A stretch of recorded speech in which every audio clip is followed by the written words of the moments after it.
வக்பு வாரிய திருத்த மசோதா என்பது இஸ்லாமியர்களுக்கு ஆதரவானது அப்படின்னு சொல்லி பிஜேபி ஒரு பக்கம் சொல்லிக் கொண்டிருந்தாலும், இன்னொரு பக்கம் அது இந்துக்களுக்கும் கிறிஸ்தவர்களுக்கும் எதிரானது. உங்களுடைய லேண்டை எல்லாம் அவங்க பறிச்சிருவாங்க அப்படின்ற ஒரு பிரச்சாரத்தை பிஜேபி பண்ணாங்க. குறிப்பாக கேரளாவுல வக்பு வாரியம்ன்ற பெயர்ல கிறிஸ்தவர்களுடைய சொத்துக்களை எல்லாம் அபகரிக்கிறாங்க அப்படின்னு சொல்லிட்டு ஒரு பிரச்சாரத்தை பண்ணாங்க.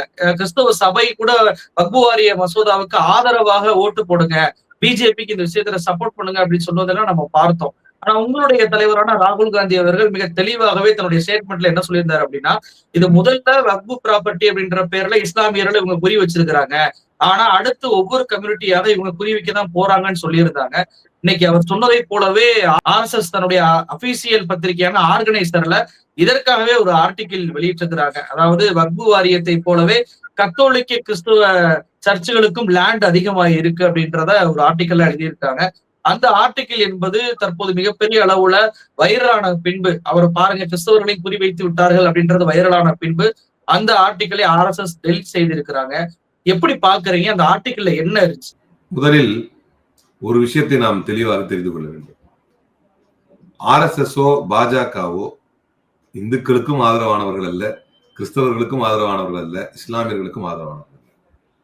அதிகாரத்தில் தன்னை தக்க வைத்துக் கொள்ள வேண்டும் என்றால் முஸ்லிம்களின் ஆதரவு தேவைப்படும் என்று சொன்னால் ஆர்எஸ்எஸ் என்கின்ற அமைப்பை முஸ்லிம்களுக்கான அமைப்பாக மாற்றி விடுவார்கள். பாஜக என்கின்ற கட்சியை முஸ்லிம்களுக்கான கட்சியாக மாற்றி விடுவார்கள். இதுதான் நாம் எல்லா காலத்திலும் சொல்லி வரக்கூடிய மறுக்க முடியாத ஒரு உண்மை. அதிகாரத்தை நோக்கியும் அல்லது அதிகாரத்தை தக்க வைத்துக் கொள்வதற்கும் எது தேவையோ, யாருடைய ஆதரவு தேவையோ அதற்கு ஏற்றதை போன்ற சில செயல்பாடுகளை அமைப்பார்கள். அவ்வளவுதான். இப்ப அப்படி பார்க்கும்போது இந்த வாதத்தை நான் ஏன் வைக்கிறேன் அப்படின்னா, அது வக்ஃபு கொண்டு வந்தாலும் சரி, இப்ப நீங்க இவர்களுடைய throughout the track record நீங்க எடுத்து பார்த்தீங்க அப்படின்னு சொன்னா, நான் அன்னைக்கு கூட ஒரு இந்து நண்பர் பேட்டி எடுத்தார். அப்ப நான் கேட்கும்போது சொன்னேன், சரிங்க, பாபர் மசூதி இடத்துல ராமர் கோயில கட்டினீங்க, அலிம்புகாரிக்கு எதுவும் கிடைக்காது, ஏன்னா முஸ்லீம், உங்களுக்கு என்ன கிடைச்சதுன்னு கேட்டேன். கட்டியாச்சுல, உங்களுக்கு என்ன கிடைச்சது? அதனால அதே மாதிரி ட்ரிபிள் தலாக் அமெண்ட்மெண்ட் பில் பண்ணாங்க இல்லையா, உங்களுக்கு அதனால என்ன கிடைச்சது அப்படின்னு கேட்டேன். அது எங்களுக்கு முஸ்லீம்களுக்கு ஒரு உரிமை, ஏதோ பெருசா சாதனை பண்ணிட்டோம் அப்படிங்கிறாங்க. அதெல்லாம் முடிச்சுட்டு பார்லிமெண்ட்ல இருந்து அமித்ஷா 4 மணிக்கு கிளம்பி நடந்து போறாராம். அது ஒரு பெரிய சாதனையா போட்டு ஐயோ கஷ்டப்பட்டுட்டு போறாரு அப்படின்னு போட்டாங்க. அப்ப இதனால் யாருக்கு என்ன கிடைக்கும் என்று சொன்னால், அதிகாரத்தில் தன்னை தக்க வைத்துக் கொள்வதற்காக அவர்கள் எடுத்து வைக்கும் ஒரு நகர்வாக இதை பார்க்க வேண்டும். அவ்வளவுதான். ஏன்னா இன்னைக்கு அமெண்ட்மெண்ட் கொண்டு வந்துட்டாங்க, முஸ்லிம்களுக்கு என்ன பாதிப்பு, ஐயோ முஸ்லிம்களுடைய சொத்து போயிருமே என்பதை தாண்டி நான் அதிகம் பயப்படுவது என்ன அப்படின்னா, ஒரு நரேட்டிவ் செட்டிங், ஒரு பெர்ஸ்பெக்டிவ் செட்டிங் பண்றாங்க. ஒரு குறிப்பிட்ட மதம் இப்ப அந்த இடத்த, இப்போ வக்ஃபுடைய இடங்கள் பல லட்சக்கணக்கான ஏக்கர்கள் உண்மையிலேயே சொல்ல போனா, யதார்த்தமா சொல்ல போனா ஐடியலா தான் இருக்குது, சும்மா தான் இருக்குது. ஏற்கனவே அதுல முஸ்லிம்கள் அதை ரொம்ப அனுபவிச்சுக்கிட்டு இருந்தாங்க, அதுல பலன் அடைஞ்சுக்கிட்டு இருந்தாங்க. இந்த அமெண்ட்மெண்ட் பில் வந்த உடனே அந்த பலன் நின்ற போது அப்படிலாம் இல்ல, சும்மா இருந்தத இவங்க உரிமையை பறிச்சு இந்த பக்கம் எடுத்துக்க போறாங்க. இப்ப அதான் நடக்க போகுது. ஆனா பிரச்சனை என்ன அப்படின்னா, அப்படி இருந்த இடங்கள் எல்லாம் தர்ம காரியத்திற்கும் நல்ல காரியத்திற்கும் கொடுக்கப்பட்ட ஒரு புனிதமான இடங்களை எல்லாம் ஏதோ அபகரிக்கப்பட்ட இடங்களை போன்று காட்டினார்கள். அப்ப இதை காட்டும் போது எப்பவுமே பழனி பாபா அவர்கள் கூட அடிக்கடி ஒரு ஜெர்மானிய பழமொழியை மேற்கோள் காட்டி சொல்லுவார் தன்னுடைய உரைகள்ல. என்னுடைய எதிர் வீட்டுக்காரனை கைது செய்யும் போது நான் அமைதியாக இருந்தேன், என்னுடைய பின் வீட்டுக்காரனை கைது செய்யும் போது நான் அமைதியா இருந்தேன், என் வலது பக்க வீட்டுக்காரனை கைது செய்யும் போது நான் அமைதியா இருந்தேன், இடது பக்க வீட்டுக்காரனை கைது செய்யும் போது நான் அமைதியா இருந்தேன், கடைசியில என்ன கைது செய்யும் போது உண்மையிலே எல்லாரும் அமைதியா இருந்தாங்க, காரணம் சத்தம் கொடுக்கறது யாருமே இல்லை அப்படின்னு. அப்ப இதுதான் பிரித்தாளும் சூழ்ச்சியில் ரொம்ப அத்தியாவசியமானது, ரொம்ப முக்கியமானது. இது எப்படி சொல்லுவாங்க அப்படின்னா, இதை குறிப்பாக தமிழ்நாட்டில் உள்ள கிறிஸ்தவர்கள் அப்படி இருக்க வாய்ப்பு இல்லை, ரொம்ப அது தெளிவாக தான் இருக்கிறாங்க வழக்கம் போல. ஆனா கேரளாவிலே உங்களுக்கு உதாரணத்துக்கு கேரளா ஸ்டோரி திரைப்படத்தை கூட ஏற்படுத்தப்பட்டவர்கள் ஆதரித்தார். ஏன்னா அந்த ஸ்டோரி மையப்படுத்தி எடுக்கப்பட்ட உண்மை கலா நிலவரம் என்ன அப்படின்னா, அந்த 3 பேர் ஏன்னா நான் அந்த வழக்காடு மன்றத்தில் நீதிமன்றத்தில் நான் அதை வாதாடும் பொழுது 32,000 இல்ல, அதை 3 நான் மாத்திக்கிறேன் அப்படின்னு சொல்லி Satish Parasaran senior advocate accept பண்ணார். விபுல் அபுத்தலால் ஷா ப்ரொடியூசருக்கு சார்பா வந்தவர். ஏன்னா அந்த 3 பேர் யாருன்னா கிறிஸ்தவர்கள். அப்ப அதான் அவங்களுக்கு தெரிஞ்சு அந்த 3 கிறிஸ்தவ பெண்கள் முஸ்லீமா மாறி இருந்தாங்க. அதை நான் பண்றேன் அப்படின்னும் போது கேரளா ஸ்டோரியை கிறிஸ்தவர்கள், கேரளாவில் இருக்கக்கூடிய கிறிஸ்தவர்கள் ஆதரித்தாங்க. இதுல என்ன ஒண்ணு புரிஞ்சுக்கணும் அப்படின்னு சொன்னா, ஒரு இளவரசன் தான் வீட்டுல வேலை செய்யற ஒரு வேலைக்காரன் ஒரு பணியால கூப்பிட்டுக்கிட்டு பக்கத்துல இருக்கிற மாங்காய் தோட்டத்துல இறங்கி திருட போனான். ஒரு ஃபன்னுக்காக, ஒரு என்டர்டைன்மெண்ட்டுக்காக திருட போனான். அப்படி திருட போனவனே அந்த மாங்காய் தோட்டத்தினுடைய ஓனர் என்ன பண்ணாரா, புடிச்சிட்டாங்க ரெண்டு பேரையும் புடிச்சு ஃபர்ஸ்ட் இளவரசனை நிக்க வச்சுட்டு, இளவரசன் இல்லையா, இளவரசனை நிக்க வச்சுட்டு அந்த வேலைக்காரன் வருவான் இல்லையா கூட, அவனை கூப்பிட்டாரான். அவனை கூப்பிட்டு பலான்னு ஒரு அற விட்டான். உடனே இளவரசன் வந்து எப்படி நம்ம கூட வரவங்களை அடிக்கலாம் அப்படின்னு ஒரு எந்திரிச்சு வர நேரத்துக்கு அந்த தோட்டத்துக்காரன் சொன்னானா, ஏண்டா அவருதான் இளவரசரு, அவர் வருவாரு, நீ எப்படி வேலைக்காரன் ஆகி வரலாம் அப்படின்னு. அடே நம்மள விட்டாங்க, நம்ம அப்படியே கொஞ்சம் சப்போர்ட்டா இருந்துக்க வேண்டியதுதான் அப்படின்னு சிரிச்சுக்கிட்டே கேட்டுட்டே இருந்தான் இந்த இளவரசன். அப்படி கேட்டே இருந்தான். திரும்ப இன்னொரு அடின்னு அடிச்சு அவரு ஓகே, அவருடைய தராதரம் என்ன, அவரு நேர்க்கு என்ன, ஒரு போக்கு என்னன்னு பயங்கரமா இவனை பாராட்டிட்டு இவரை செக்யூர் பண்ணிட்டு அவர் அடின்னு அடிச்ச உடனே அவன் மொத்தமா மயங்கி விழுந்துட்டானான். அதாவது வேலைக்காரன் விழுந்துட்ட பிறகு அப்பா முடிஞ்சு போச்சு, நம்மள விட்டுருவாங்க அப்படின்னு நினைச்சான் இளவரசன். அவன் சொன்னானா, ஏண்டா அவன் தான் வேலைக்காரன், கடைசியா வந்தான், அவன் தான் வேலைக்காரன், நாயே இளவரசன் தானடா நீ, உனக்கு ஏடா போச்சு புத்தின்னு அடுத்து இவன் அடிக்க ஆரம்பிச்சானா. ஏன்னா ஒரே நேரத்தில் 2 எதிரிகளை கொஞ்சம் அறிவு கொண்ட பாசிஸ்டுகள் வந்து உருவாக்கிக்க மாட்டாங்க. வக்ஃப் அமெண்ட்மெண்ட் பில் வரும் பொழுது இதை எதிர்க்கிறோம், இதுக்கு நாங்க வந்து 50 பேர் வந்து போய் கட்சியில சேர்றோம் கேரளால அப்படின்னு இப்ப செய்திகள்ல பார்த்தோம். கேரளால வந்து அந்த பாஜக தலைவர் முன்னில போயிட்டு அந்த மன்னம்பம்ங்கிற இடத்துல போய் எங்களோட இடமெல்லாம் வந்து வக்ஃப்ல போகுது, சட்ட ரீதியாக எதிர்கொள்ள வேண்டிய ஒரு விஷயத்தை மத ரீதியாக எடுத்துக்கொண்டு இதற்கு ஆதரவாக நாங்க பாஜக ஆதரவு தரோம் என்பதை விட ஒரு மடத்தனம் இருக்க முடியாது. உடனே அதை ஒரு பெரிய புரட்சியா பண்ணி நாங்க எல்லாம் ஆதரவு தர போறோம் அப்படின்னு. நேற்றைய தினம் வந்து சத்தியம் தொலைக்காட்சியிலே நான் வந்து ஒரு விவாதத்திலே கலந்திருந்த போது பாஜகவின் ஆதரவாளராக இருக்கக்கூடிய ஒரு நபர் வந்து பேசுறாரு. பேசும்போது என்ன சொல்றாருன்னா, ஃபர்ஸ்ட் அவ்வளவு நேக்கா பேசுறாராமா. அப்ப சொல்றாரு, அதாவது கிறிஸ்தவர்களுடைய சொத்துக்கள் எல்லாம் முறைப்படுத்தப்பட்டிருக்கு, வகைப்படுத்தப்பட்டிருக்குது, அதனாலதான் அதுக்கு எதுவுமே நம்ம டச் பண்ணல. எக்ஸாக்டா நேத்து எதுவுமே நம்ம டச் பண்ணல. இன்னைக்கு வக்ஃபுங்கிறது வந்து ஒரு முறை இல்லாம வகை இல்லாம எக்கச்சக்கமா கசமசான்னு கிடக்குது, அதனாலதான் நாங்க வந்தோம். அப்ப நான் சொன்னேன், முதல்ல நீங்க வந்து ஒண்ணு பொது அறிவு வேணும், இல்ல சட்ட அறிவாவது வேணும். இது வரைக்கும் மும்பையில நடந்த வழக்கிலும் சென்னையில நடந்த வழக்கிலும் நீதிபதிகள் முறையற்று இந்த மாதிரி வந்து சொத்துக்கள் எல்லாம் வந்து கையாடல் செய்யப்படுகிறது, அபகரிக்கப்படுகிறது என்று கிறிஸ்தவ மிஷினரிகள் தொடுத்த வழக்கிலே பல்வேறு வழக்கிலே நீதிமன்றங்கள் வந்து என்னென்ன வழக்குகள் எல்லாம் என்னென்ன தீர்ப்புகள் தந்திருக்குன்னு நேற்று பட்டியலிட்டு வந்து அங்க விவாதங்கள்ல சொல்லிட்டு இருந்தது. அது வந்து தொடர்ந்து நடந்து கொண்டிருக்கிறது. அப்ப இவங்க அப்பவே ஒரு ஸ்ட்ராட்டஜி வச்சிருந்தாங்க. இப்போ திடீர்னு மைண்ட் வாய்ஸ் வச்சு சத்தமா பேசுறோம்னு நினைச்சு ஆர்கனைசர் என்ன பண்ணிட்டான், தற்சமயம் நீக்கப்பட்டிருக்கக்கூடிய அந்த ஆர்டிகல்ல, ஏன்னா அதை தலைவர் ராகுல் காந்தியும் எடுத்து அதை மையப்படுத்தி பேச, தலைவர் ராகுல் காந்தி மையப்படுத்தி பேசிய விஷயத்தை எடுத்து ஆர்டிகல்ஸ் எழுத ஆரம்பிக்க, நடுநிலை ஊடகங்கள் வந்து அது தொடர்பாக கட்டுரைகள் எழுத ஆரம்பிக்க, இன்றைக்கு அது ஒரு மிகப்பெரிய பேசு பொருளாக மாறி இருக்கிறது. ஏன்னா RSS ஆர்கனைசர் பத்திரிகை, எந்த ஆர்கனைசர் பத்திரிகை என்று சொன்னால் there is no Indian in constitution அப்படின்னு சொல்லி இந்தியாவின் அரசமைப்பு சட்டத்திற்கு எதிராக தொடர்ந்து எழுதி வந்த, சுதந்திரத்திற்கு பின்னால் புரட்சியாளர் அம்பேத்கர் என்கின்ற ஒடுக்கப்பட்ட சமூகத்திலிருந்து வந்த ஒருவரால் தொகுக்கப்பட்ட கான்ஸ்டிடியூஷனை ஏத்துக்க முடியாது, அதற்கு பதிலாக சனாதன தர்மத்தை தான், மனு தர்மத்தை தான் நீங்க வந்து கான்ஸ்டிடியூஷனா கொண்டு வரணும் என்று தொடர்ந்து தன்னுடைய பத்திரிகையில எழுதிய ஆர்கனைசர், மூவர்ண கொடியை ஏற்றுக்கொள்ள முடியாது என்று தொடர்ந்து தன்னுடைய பத்திரிகையிலே எழுதி வந்த ஆர்கனைசர் இப்போது தன்னுடைய பத்திரிகையிலே என்ன தலைப்பிட்டு எழுதுகிறது என்று சொன்னால், who has more land in India, வாங்கடா இப்போ அப்படிங்கிற மாதிரி இருக்கு. இந்தியால யார்கிட்ட நிறைய இடம் இருக்குது, the Catholic Church versus Waqf Board debate அப்படின்னு தலைப்பு. கேத்தலிக் சர்ச்சுக்கும் வெர்சஸ் வக்ஃப் போர்டு டிபேட் பண்ணுவோம் வாங்க அப்படின்னு ஒரு தலைப்பை இட்டு, இப்போதுதான் அந்த கேரளாவில் இருக்கும் கிறிஸ்தவர்களுக்கும் இதை புரிந்திருக்கும், ஆதரித்த கிறிஸ்தவர்களுக்கு. தமிழ்நாட்டில் அப்படி யாரும் ஆதரிக்கல, ஆனால் கேரளாவில் இருக்கக்கூடிய அந்த கிறிஸ்தவர்களுக்கு இது புரிந்திருக்கும். ஏன் அப்படின்னா, வெப்போர்ட்டல், ஆர்கனைசருடைய வெப்போர்ட்டல் என்ன சொல்லுது அப்படின்னு சொன்னா, கேத்தலிக் இன்ஸ்டிடியூஷன் வந்து land holding of stands at 7 crore hectares, the largest non-governmental landowner அப்படின்னு ஆரம்பிக்கிறான். நான் கவர்மெண்டல், அரசு சாராத ஒரு நபரிடத்திலே இருப்பதிலேயே அதிக சொத்து இருக்குமே ஆனால் அது வந்து 7 கோடி ஹெக்டேர் நிலம் கொண்ட நிலப்பரப்புகளை கொண்ட கேத்தலிக் சர்ச் தான் அப்படின்னு எழுதுறான். இப்பதான் நான் டக்குன்னு ஞாபகம் வருது. இதேதான் வக்ஃப் போர்டு அமெண்ட்மெண்ட் பில்லுக்கு கொண்டு வரும்போது என்ன எழுதுனானுங்க அப்படின்னா, அர்பன் லேண்ட் ஓனர், இருப்பதிலேயே மிகப்பெரிய அளவிலே சிட்டி சைட்ல லேண்ட் வச்சிருக்கிற ஆள் யாரு அப்படின்னா வக்ஃப் போர்டு அப்படின்னு எழுதுனாங்க. ஆக்சுவலா அதுவுமே போய், ஏன்னா எல்லாமே ஒன்றிய அரசு கொடுத்த வக்ஃப் போர்டு அமெண்ட்மெண்ட் பில்லு சார்பாக ஒன்றிய அரசு கொடுத்த அனைத்துமே போய், ஒன்று விடாமல் எல்லாமே போய் கிட்டத்தட்ட. ஏன்னா ஒண்ணு பொய் இல்ல திரிபுவாதம். ஒன்னு விட்டு ஒண்ணு மாத்தி சொல்லியிருந்தாங்க. அதை நான் பல்வேறு விவாத களங்களிலே பல்வேறு நேர்காணல்களிலே தொடர்ந்து சொல்லி வர்றேன். இப்ப நம்ம இந்த கிறிஸ்தவர்களை ஏதோ செய்யாது என்பதை போன்ற ஒரு போக்கை உண்டாக்கி இப்ப உடனே கிறிஸ்தவர்களுக்கு எதிராக உடனே முடிச்ச மறுநாளே கிறிஸ்தவர்களுக்கு எதிராக ஆரம்பித்து, அடடா இது நம்ம இவ்வளவு நேரம் செட் பண்ண நெரேட்டிவ் வீணா போகுது, குறிப்பா கேரளால எல்லாம் நமக்கு சிக்கல் வருமே அப்படிலாம் என்று டக்குன்னு உணர்ந்து உடனே தன்னுடைய செய்திகளை அழித்த அந்த செய்தி நம்ம எக்ஸ்போஸ் பண்றதுனால இப்ப நான் அதெல்லாம் டீப்பா போக விரும்பல. இல்லைன்னா வக்போர்டை பத்தி இவர்கள் எவ்வளவு பொய்களை பேசினார்கள். ஏன்னா அதை பத்தி நம்ம தனியாவே ஒரு பெரிய காணொலியா பேச நேரிடும். அது விரயம் அஞ்சி சுருக்கமா சொல்றேன். அப்ப இதை சொல்லிட்டு 7 கோடி லேண்ட வச்சிருக்காங்க. வக்போர்டை பத்தி சொல்லும் பொழுது அர்பன் லேண்ட் ஓனர்ஸ்ல வக்போர்டு பெரிய ஆளு அப்படின்னா, இதுல நான் கவர்மெண்டல் லேண்ட் ஓனர்ல கேத்தலிக் சர்ச் பெரிய ஆளு அப்படின்னு ஆரம்பிக்கிறான்.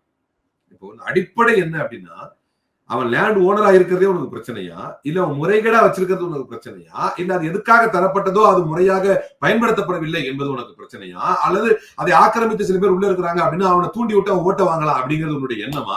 எதையுமே தெளிவுபடுத்தாமல் கிரண் ரிஜிஜு வரலாற்று துரோகம் ஒன்றை இந்த இஸ்லாமியர்களுக்கு செய்தார். என்ன செஞ்சார் அப்படின்னா, பாராளுமன்றத்தில் என்ன சொன்னார் அப்படின்னா, லேண்ட் கிராபிங் மாஃபியா அப்படின்னு சொன்னார். வக்ஃப எவ்வளவு பெரிய வார்த்தை தெரியுமா? அது எவ்வளவு பெரிய வார்த்தை தெரியுமா? லேண்ட் கிராபிங் மாஃபியா அப்படின்னு சொன்னார். அப்ப இதை ஆதரித்த கிறிஸ்தவர்கள், கேரளாவில் இருக்கக்கூடிய கிறிஸ்தவர்கள், இதை ஆதரித்தவர்கள், இதையே காரணம் காட்டி அந்த கட்சியை சேர்ந்த அந்த 50 பேருக்கு இனி என்ன வார்த்தையை சொல்லி அவன் சொல்ல போறான்னு நம்ம பொறுத்திருந்து பார்க்கணும். ஏன்னா அவன் சொல்லிட்டான், தன்னுடைய உள்ளத்துல மறைச்சு வச்சிருந்த அந்த விஷத்தை கக்கிட்டான். ஏன் என்ன சொல்றான் அப்படின்னா, ஏன்னா சில கேரளாவுடைய கேத்தலிக் பிஷப்ஸ் கவுன்சில் இதை ஆதரித்தார்கள். கேரளாவில் இருக்கக்கூடிய கத்தோலிக்க பிஷப்ஸ் கவுன்சில் இந்த வக்ஃப் அமெண்ட்மெண்ட் பில்ல ஆதரித்தார்கள். ஏன்னா பிப்ரவரி 2021 அவங்க ஆர்டிகல் எழுதுனாங்க. ஆர்கனைசர் பத்திரிகையில ஆர்டிகல் வருது. According to the Government Land Information website, as of February 2021, the Indian government owned approximately 15,531 square kilometers of land. அரசுகிடம் இருப்பது 15,531 square kilometre. While the Waqf Board thus own significant land package across various states. Waqf Boardக்கும் இதே மாதிரி significant land package இருக்குது. It does not surpass the holdings of the Catholic Church in India. அடுத்து வரலாம்.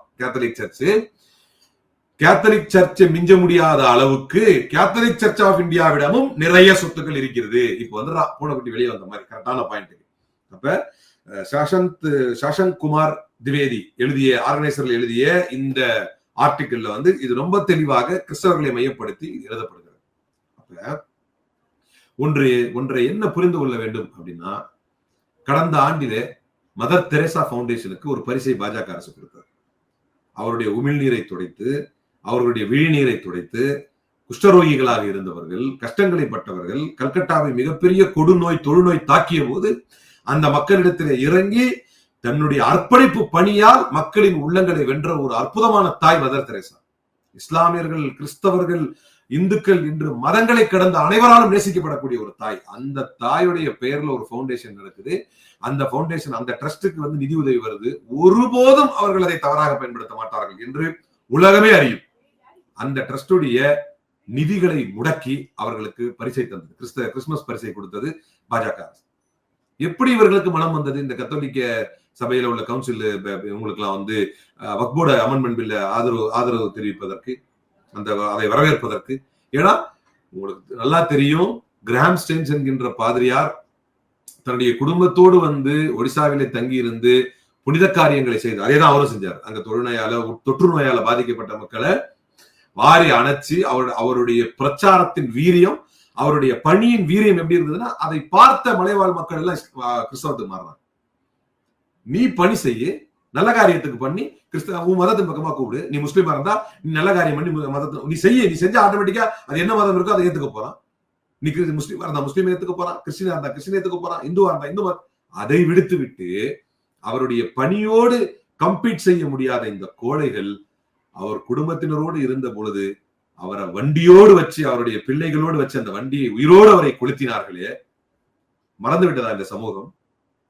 எந்த காலத்திலே இவர்களுக்கு, கிறிஸ்தவர்களுக்கு ஆதரவாக இருந்திருக்கிறார்கள்? ஜார்க்கண்டிலே சர்ச்சுகளிலே நுழைந்து அவர்கள் தேவாலயங்களிலே கிறிஸ்துமஸ் வழிபாடு செய்து கொண்டிருந்த போது, நியூ இயருக்கான வரவேற்பை செய்து கொண்டிருந்த போது அவர்களை அடித்து துரத்தி, உனக்கு எவனா தேவாலயம் கொடுத்தது என்று அடித்து துரத்தினார்கள். இன்றைக்கு இஸ்லாமிய இருக்கின்றால் நாளைக்கு கிறிஸ்தவன் என்று யாரும் விளங்கிவிட முடியாது. நான் எந்த அளவுக்கு சொல்றேன், அத கிறிஸ்தவனை விடுங்க, இன்றைக்கு இஸ்லாமிய இருக்கின்றால் நாளைக்கு ஒடுக்கப்பட்ட இந்துக்கு, அதற்கு பின்னால் இடைநிலை சாதியில் இருக்கக்கூடிய இந்துக்கு, ஒரு குறிப்பிட்ட சதவீதத்தினர் அனுபவிப்பதற்காக மட்டும்தான் இந்த இந்தியா அவர்கள் மிச்சம் வைப்பார்கள். அதுல எந்த மாற்று கருத்தும் கிடையாது. அதற்காக மட்டும்தான் RSS செயல்படுகிறது, அவர்களுக்காக மட்டும்தான் பாஜக செயல்படுகிறது. அதுல என்ன மாற்று கருத்து இருக்கு? அப்ப கிறிஸ்தவர்களுடைய சொத்தை, அப்போ report suggest that the Catholic church of India owns around 7 crore hectares, அதாவது 7 கோடி ஹெக்டேர்னா என்ன அளவு, ஏக்கர் கணக்குல என்ன அப்படின்னா 17.29 ஏக்கர், 29 கோடி ஏக்கர். 17 இப்ப நம்ம வக்ஃப் போர்டுக்கு சொன்னா சில சம்வேர் அரௌண்ட் 30 crore ஏக்கர்ஸ் அப்படின்னு சொன்னா, இப்ப இவங்களுக்கு சொல்றா 17.29 crore acres of land throughout the country. The total estimate value of these properties is around 20,000 crores. ஆரம்பிச்சிட்டா முதல்ல. இது உண்மையா பொய்யான்னு நமக்கு தெரியாது. இதை எழுதி வச்சது ஆர்கனைசர் இல்ல. அதாவது லேண்ட் எவ்வளவு அப்படின்றதையும் சொல்றாங்க, அதெல்லாம் உங்களுக்கு தெரியுமான்றதுல. ஆனா எவ்வளவு மொத்த மதிப்பீடு சொல்றாங்க, அதோடைய அமௌண்ட்டையும் சொல்றாங்க. அப்படின்னா ஏற்கனவே இவங்க திட்டம் போட்டு வச்சிருக்காங்கன்றதான அது தெரிய வருது. வக்ஃப் அமெண்ட்மெண்ட் பில் முடிஞ்ச உடனே மறுநாளே எத்தனை ஏக்கர் வந்து கத்தோலிக் சபை வச்சிருக்குது, அது அது அதனுடைய ஒருத்து எவ்வளவு இருக்குன்னு மறுநாளே ஆய்வு பண்ண முடியாது. அதெல்லாம் நீங்க சொல்ற மாதிரி முன்கூட்டியே அதெல்லாம் ஆய்வு பண்ணி வச்சு இது முடிஞ்ச உடனே இதை ரிலீஸ் பண்ணணும்னு வச்சிருப்பாங்க. மேபி சீக்கிரம் ரிலீஸ் பண்ணிட்டா நம்ம நினைக்கிறோம் இது வந்து எதிர்வினைகளையும் அதிர்வினைகளையும் ஏற்படுத்திச்சு, அதனால அழிச்சிட்டாங்க. அப்படி இல்லை. சில நேரங்களில் டக்குன்னு கொஞ்சம் கசிய விட்டு டக்குன்னு லாக் பண்ணிக்குவாங்க, அது அழிச்சாச்சு அப்படின்னு. ஆனா அது but damage is already bin ton அப்படிங்கிற மாதிரி அது மக்கள் மட்டத்தில் அப்படியே சொல்லிக்கிட்டே வரும்.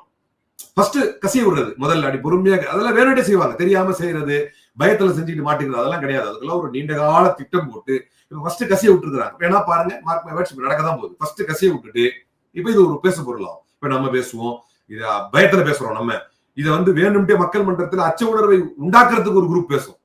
தெரியுமா உங்களுக்கு 16 அது உண்மையிலே இருக்கா இல்லைன்னு தெரியாது. ஏன்னா வக்ஃப் அமெண்ட்மெண்ட் பில்லுக்கு முன்னால PIB கொடுத்த அந்த ரிப்போர்ட்டை ஃபுல்லா படிச்சு பார்த்ததுல மொத்தத்துக்கு மொத்தமும் போய் சொல்லியிருந்தது ஒன்றிய அரசு. there is no judicial oversight அப்படின்னாங்க, there is no work board in Islamic countries அப்படின்னாங்க, no work properties is irrevocable அப்படின்னு சொன்னாங்க. இப்படி ஒவ்வொரு பாயிண்டா ஒன்றிய அரசு கொடுத்த தகவல்களையும் நான் டிகோட் பண்ணி பேசியிருந்தேன். பல இடங்கள்ல பல விவாதங்கள்ல டிகோட் பண்ணி பேசியிருந்தேன். இது எல்லாமே பொய் அப்படின்னு பச்சையாக அரசு பொய் சொல்கிறது. வக்ஃப் ட்ரிபியூனல் எடுத்து விட்டால், ஒரு முடிவு எடுத்து விட்டால் அதுக்கு மேல வந்து ஜுடிஷியல் ஓவர்சைட்டே கிடையாது, அதுக்கு அப்பீலே போக முடியாது அப்படின்னு இருப்பதாக சொன்னாங்க. இது எல்லாமே பொய் என்று வக்ஃப் போர்டுடைய ஆக்டின் படியே 83 சப்கிளாஸ் 9 படியே இது வந்து த்ரூ ரெவிஷன் பெட்டிஷன் இதை அப்பீல் பண்ண முடியும், ஹைகோர்ட்ல அப்பீல் பண்ண முடியும், SLPல அப்பீல் பண்ண முடியும். இப்படிலாம் இருக்கும் பொழுதே பட்ட பகலிலேயே ஜம்மு காலத்தில் வடிகட்டிய பொய்களை வந்து ஒன்றிய அரசினுடைய அமைச்சர்கள் பேசினார்கள், அவர்களுடைய துதிபாடிகள் பேசினார்கள், அவருடைய தொங்கு சதைகள் பேசினார்கள். அந்த பொய்யை எதிர்கொள்ள முடியாமல் தவித்துக் கொண்டிருந்த போது நம்முடைய சகோதர சமுதாயம் நமக்கு ஆதரவாக இருக்க வேண்டியவர்கள் கேரளாவிலே நமக்கு எதிராக நின்றார்கள் என்கின்ற வேதனையை வந்து ஆறுறதுக்கு முன்னால இன்னொரு வேதனை. ஏன்னா நம்ம அவங்க வேதனையில நமக்கு அவங்கள மாதிரியே நம்மளும் வந்து சந்தோஷம் அடைய முடியாது. அது நமக்கு அதை விட பெரிய வேதனை. ஆஹா, ஒன்றன் பின் ஒன்றாக என்ன அஜெண்டாவை நோக்கி இவங்க போய்கிட்டு இருக்கிறாங்க, இந்த இந்தியாவை சுடுகாட ஆக்கிவானும் போல இருக்கு அப்படிங்கிற கவலை. அப்ப அந்த கணக்கை எடுத்துட்டு, அதாவது making the church a significant player in India's real estate landscape அப்படிங்கிறான். இந்தியாவுடைய ரியல் எஸ்டேட் லேண்ட்ஸ்கேப்ல ஒரு சிக்னிபிகன்ட் பிளேயராக கேத்தலிக் சர்ச்சுடைய சொத்து இருக்குது அப்படிங்கிறான். அப்ப இது எப்படின்னா என்ன உணர வைப்பான்னா, இத்தனை காலம் இந்த இந்தியாவில் இருக்கும் இந்துக்களுக்கு மிகப்பெரிய பொருளாதார பின்னடைவு ஏற்பட்டதுக்கு காரணமே கோடிக்கணக்கான ஏக்கருடைய இடங்களை இஸ்லாமியர்கள் வக்ஃப் போர்டு என்ற பெயரில் வைத்திருந்தார்கள். கோடிக்கணக்கான ஏக்கரான இடங்களை வந்து கிறிஸ்தவர்கள் கத்தோலிக்க திருச்சபைகளின் மூலமாக வைத்திருந்தார்கள் அப்படின்னு ஒரு. ஆனா உண்மையில பார்த்தா வெறும் வந்து பத்மநாபர் கோயில்ல இருக்கக்கூடிய சொத்துக்களை மட்டுமே எடுத்தீங்கன்னு சொன்னா பல ஆயிரக்கணக்கான கோடிகளுக்கு சொத்து இருக்குது. அதை எடுத்து இந்துக்களுக்கு கொடுக்கலாம். அப்படி பார்த்தா சொத்து இருக்குது, இருக்கிற சொத்தையெல்லாம் எடுத்து அந்தந்த மதத்தை சார்ந்தவங்களுக்கு கொடுத்துருவாங்களா? அப்படி கொடுக்கறதா இருந்தா இன்றைக்கு புனிதமிக்க திருக்கோயில்களுடைய எத்தனையோ சொத்துக்கள் இருக்குது, அதெல்லாம் எடுத்து இந்துக்களுக்காக கொடுத்துட்டு இருக்காங்க. வக்ஃப் சொத்தெல்லாம் எடுத்து முஸ்லிம்களுக்கு கொடுத்துட்டு இருக்காங்க. கத்தோலிக்க திருச்சபையில சொத்தெல்லாம் எடுத்து கிறிஸ்தவர்களுக்காக கொடுத்துட்டு இருக்காங்க. சொத்தா இருக்கும், அதை எதையுமே யூட்டிலைஸ் பண்ணி எடுத்து கொடுக்க போறது இல்லை. அப்ப ஒரு பெர்செப்ஷன் பில்ட் பண்றாங்க பாத்தீங்களா, அதுதான் பேராபத்தானது, பெரும் அச்சத்தை ஏற்படுத்துகிறது. இன்னமும் இவ்வளவு வக்ஃப் சொத்தை வச்சு முஸ்லிம்கள் இவ்வளவு காலம் ஆடிக்கிட்டு இருந்தாங்க, இவ்வளவு திருச்சபையுடைய சொத்துக்கள்லாம் வச்சு கத்தோலிக்க திருச்சபை இவ்வளவு காலம் ஆடிக்கிட்டு இருந்தாங்க. இதை புரிய வைக்கணும்னா இதைத்தான் சொல்ல வேண்டியிருக்கு. அப்போ கோயில்கள்ல கோடிக்கணக்கான சொத்துக்கள் இருக்குது, திருப்பதி தேவஸ்தானத்துக்கு மட்டுமே ஆயிரக்கணக்கான கோடியில சொத்து இருக்குது, அதெல்லாம் எடுத்து இந்துக்களா வாழ்ந்துகிட்டு இருக்கிறாங்க. அவங்க அந்த சொத்தை வச்சு அதை நிர்வாகம் பண்ணிக்குவாங்க. அப்போ எந்த மதத்தை சார்ந்த அமைப்பினுடைய சொத்தும் அந்த மதத்தை பின்பற்றக்கூடிய மக்களுக்கு போய் சேரப்போவதில்லை. ஆனா அதை எப்படி மண்டே கழுவுறான்னா கொஞ்ச நேரத்துல நம்ம மூளையை மலங்கடிக்கிறான். அதான் நம்ம சொல்ல வேண்டியது. எங்க கோயில்ல இருக்கிற சொத்தெல்லாம் என்ன இந்துக்களுக்காக வந்துகிட்டு இருக்குது? கோயில்ல இருக்கிற சொத்து இருக்கிற வருமானம் எல்லாம் எடுத்து எல்லா இந்துக்களுக்காக கொடுத்துட்டு இருக்காங்க. அப்படி பார்த்தா இன்னைக்கு இந்துக்கள் செழுமையா வாழ்ந்துருக்கணுமே, அப்படி இல்லவே இல்லையே. அப்படி இல்லாத பட்சத்தில் எப்படிங்க வக்ஃப் போர்டுல இருக்கிற சொத்தை மட்டும் எடுத்து முஸ்லீம்களுக்கு கொடுத்துருவாங்க? கத்தோலிக்க சபையில இருக்கிற சொத்தை மட்டும் எப்படிங்க எடுத்து கிறிஸ்தவர்களுக்கு கொடுத்துருவாங்க? அவன் சொல்றான் it plays a significant player in India's real எஸ்டேட்டுங்கிறான். வாட் நான்சென்ஸ் இது? எப்படி ஒரு எவ்வளவு பெரிய நான்சென்ஸ்ல இது? அப்ப அவன் சொல்றான் முக்கியமான ஒரு விஷயம் சொல்றான். the land acquired by the Catholic Church was during the British period. இப்ப இது ஒரு கதை ஒன்று ஸ்டார்ட் பண்றான். இப்ப நம்மளுக்கு முகலாய பீரியடுக்கு போற மாதிரி இவங்களுக்கு பிரிட்டிஷ் பீரியடுக்கு போறான். இந்த அக்யூசிஷன் எல்லாமே இது எல்லாமே இந்த ப்ரொக்யூர்மெண்ட் எல்லாமே எப்ப நடந்துச்சுன்னா பிரிட்டிஷ் பீரியட்ல நடந்துச்சு. Stressing that many of them had been obtained through questionable means. எவ்வளவு ஒரு முக்கியமான இதை கொண்டு வராங்க. நம்மளுக்கு என்ன சொன்னா முறைகேடான வகையில் லேண்ட் கிராபிங் மாஃபியான்னு சொன்னான். இப்ப ஆர்கனைசர் என்ன சொல்றது? இப்ப கிள்ளி விட்டுருக்கான், இப்ப தூக்கி விட்டுருக்கான். இப்ப அடுத்து இது ஆரம்பிக்கும். அப்ப இதில் பெரும்பான்மையான இடங்கள் கேள்விக்குரிய வகையில் கொண்டு வரப்பட்டவை அப்படிங்கிறான். ஒரு வார்த்தையை போடுறான், கொஸ்டினபிள் மீன்ஸ். இதில் இந்த இடத்தில் பெரும்பான்மையான இடங்கள் கொஸ்டினபிள் மீன்ஸ்ல வந்துச்சு அப்படின்னு சொல்லிட்டு 1965 சர்ச்சுகளுக்கு லீஸ் கொடுக்கப்பட்ட இடங்களை எல்லாம் மீட்க வேண்டும் என்று ஒரு சர்க்குலர் 1965 இந்திய அரசு சார்பாக தரப்பட்டது. அந்த தரப்பட்ட சர்க்குலரை முறையாக யாரும் நிறைவேற்றவில்லை. அதனால என்ன அப்படின்னா பிரிட்டிஷ் கவர்மெண்ட்ல கொடுத்தது பிரிட்டிஷ் காலத்திலே கத்தோலிக்க சபைகளுக்கு தரப்பட்ட இந்த நிலங்களை எல்லாம் ரத்து செய்துவிட்டு அவைகள் இனிமேலும் சர்ச் ப்ராப்பர்ட்டியாக பார்க்கப்படக்கூடாது என்று 1965 சர்க்குலர் வந்துச்சு. அந்த சர்க்குலரை முறையாக இம்ப்ளிமெண்ட் செய்யாததுனால, என்போர்ஸ் செய்யாததுனால தான் இன்றைக்கும் 17 கோடி ஏக்கர்களுக்கு 17 கோடி ஏக்கர்களுக்கான சொத்து கத்தோலிக்க சபைகளுக்கு இருக்குது என்கின்ற ஒரு புதிய பிரச்சாரத்தையும் கிளப்பி விடுறோம். 1965 இப்படி ஒரு இப்ப எல்லாரும் இது பின்னால ஓடணும். 1965 என்ன சொல்லியிருந்தாங்க, அங்க என்ன சர்க்குலர் வந்துச்சு, பிரிட்டிஷ் கவர்மெண்ட் என்னன்னு கொடுத்துச்சு, இப்ப இதனால ரியல் எஸ்டேட்டுக்கு எப்படி கத்தோலிக்க சபைகள்ட்ட எப்படி இவ்வளவு பெரிய இடம் மாட்டுச்சு என்று ஒரு புதிய விவாதத்தை கிளப்ப வேண்டும் என்பதற்காக சர்ச்சுகளுக்கு எல்லாம் கொடுக்கப்பட்ட சொத்தை ரிவோக் பண்ண சொல்லி 1965 சர்க்குலர் இருந்துச்சு. அதை என்போர்ஸ் பண்றதுக்கு அரசாங்கங்கள் தவறிச்சு. இனிமேல் பாஜக அரசு தவறாமல் இப்ப அதை செய்ய போகிறது. இதை செஞ்ச உடனே வக்ஃபு கிட்ட இருந்து இப்ப அதையும் சொல்லுவாங்க, முஸ்லீம் கிட்ட இருந்து வக்ஃபு போர்டு அமெண்ட்மெண்ட் பில் மூலமாக இப்ப நிலங்களை எடுத்தாச்சு முறையாக. அதே மாதிரி கத்தோலிக்க சபைகள்ல இருந்து நிலங்களை முறையாக எடுத்தாச்சு. இனிமே இந்தியா இந்துக்களுக்கான செழுமை மிகுந்த நாடாக மாறப்போகிறது ஒரு புதிய பிரச்சாரத்தை ஆரம்பிக்க போகிறார். என்ன சொல்ல போனா அதை நிறைவேற்றுறதுக்கு இன்னொரு 5 வருஷம் டைம் கேட்பாங்க. அதை செய்யறோம், இன்னொரு 5 வருஷம் டைம் தாங்க என்று கேட்பார்கள். எனவே இந்த வக்ஃபு அமெண்ட்மெண்ட் பில்லை பொறுத்த வரைக்கும் ஒரு மிகப்பெரிய பொய் பிரச்சாரத்தினுடைய காயங்களின் ரணங்கள் இன்னும் முஸ்லிம்களுக்கே ஆறுவதற்கு முன்னால் இன்றைக்கு இப்ப கிறிஸ்தவர்களை புராண்ட ஆரம்பித்தது. இந்த டைவர்ஷனல் டாக்டிக்ஸுக்கு பொதுமக்கள் பலியாகிவிடக் கூடாது என்கின்ற நோக்கத்தில் தான் நாம் இதை பேசிக்கொண்டிருக்கிறோம். நிகழ்ச்சியில் கலந்து கொண்டு பல்வேறு அரிய தகவலை நம்ம நேரிட்ட பகிர்ந்துட்டீங்க. ரொம்ப நன்றி.